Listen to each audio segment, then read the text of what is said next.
पागल हाथी। मोती राजा साहब की खास सवारी का हाथी। यूं तो वह बहुत सीधा और समझदार था, पर कभी कभी उसका मिजाज गर्म हो जाता था और वह आपे में न रहता था। उस हालत में उसे किसी बात की सुधि न रहती थी, महावत का दबाव भी न मानता था। एक बार इसी पागलपन में उसने अपने महावत को मार डाला। राजा साहब ने वह खबर सुनी तो उन्हें बहुत क्रोध आया।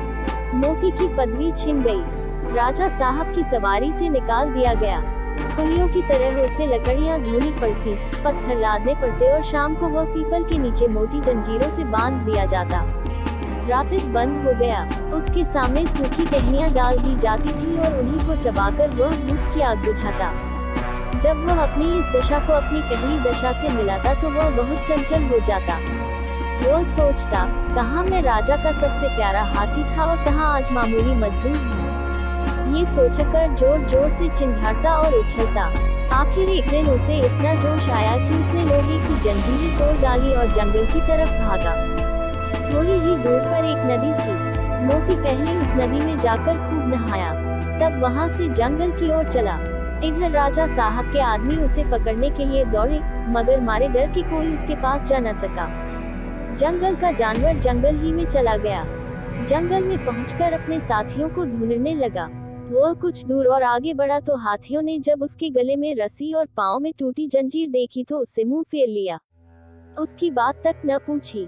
उनका शायद मतलब था कि तुम गुलाम तो थे ही, अब नमकहराम गुलाम हो, तुम्हारी जगह इस जंगल में नहीं है। जब तक वे आंखों से ओझल न हो गए, मोती वहीं खड़ा ताकता रहा।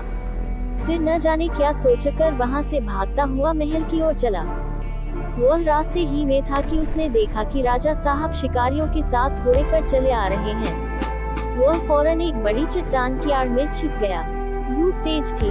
राजा साहब जरा दम लेने को घोड़े से उतरे। अचानक मोती आड़ से निकल पड़ा और गरजता हुआ राजा साहब की ओर दौड़ा। राजा साहब घबराकर भागे और एक छोटी झोपड़ी में घुस गए। जरा देर बाद मोती भी पहुंचा। उसने राजा साहब को अंदर घुसते देख लिया था। पहले तो उसने अपनी सूंड से ऊपर का छप्पर गिरा दिया, फिर उसे पैरों से रौंदकर चूर चूर कर डाला।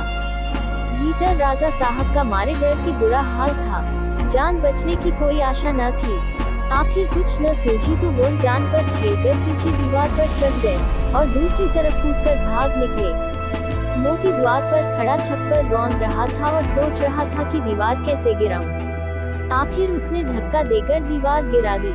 मिट्टी की दीवार पागल हाथी का धक्का क्या सहती। मगर जब राजा साहब भीतर न मिले तो उसने बाकी दीवारें भी गिरा दी और जंगल की तरफ चला गया। घर लौटकर राजा साहब ने ढिंढोरा पिटवा दिया कि जो आदमी मोती को जीता पकड़ कर लाएगा, उसे 1000 रुपया इनाम दिया जाएगा। कई आदमी इनाम के लालच में उसे पकड़ने के लिए जंगल गए, मगर उनमें से एक भी न लौटा। मोती के महावत के एक लड़का था। उसका नाम था मुरली। अभी वह कुल 8-9 बरस का था, इसलिए राजा साहब दया करके उसे और उसकी माँ को खाने पहनने के लिए कुछ खर्च दिया करते थे। मुरली था तो बालक पर हिम्मत का धनी था।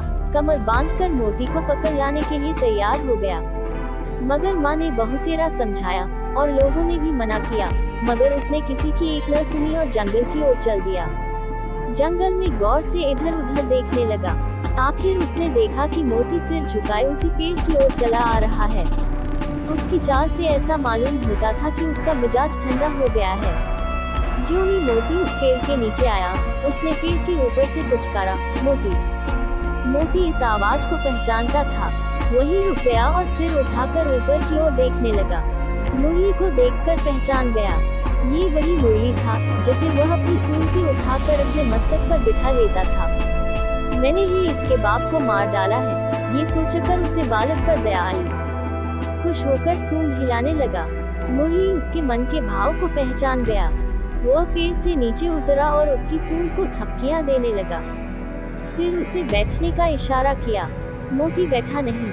मुरली को अपनी सूंड से उठाकर पहले ही की तरह अपने मस्तक पर बिठा लिया और राजमहल की ओर चला। मुरली जब मोती को लिए हुए राजमहल के द्वार पर पहुंचा तो सबने दांतों उंगली दबाई। फिर भी किसी की हिम्मत न होती थी कि मोती के पास जाए। मुरली ने चिल्लाकर कहा, डरो मत, मोती बिल्कुल सीधा हो गया है, अब वह किसी से न बोलेगा। राजा साहब भी डरते डरते मोती के सामने आए। उन्हें कितना अचंभा हुआ कि वही पागल मोती अब गाय की तरह सीधा हो गया है। उन्होंने मुरली को 1000 रुपया इनाम तो दिया ही, उसे अपना खास महावत बना लिया और मोती फिर राजा साहब का सबसे प्यारा हाथी बन गया।